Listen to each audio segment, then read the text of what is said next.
Deessee koo marartuu ko siin alaa guutuunuu hir'uudha. Garaan hin amanu amantiinuu bir'uudha.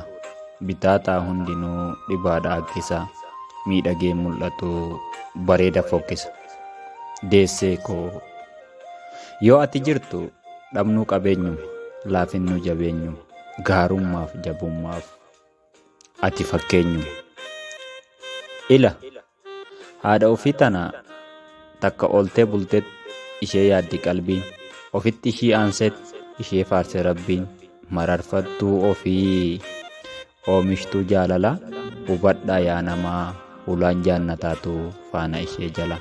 Marartuu koo waan ati taate ibsuuf yoon dhabes akkaataa dirra dachee irraa hin qabdu fakkaataa gochaanis jechaanis si ibsuuf ergan tahee dhaba fakkaattii gaarummaa jedheensiif koolaba.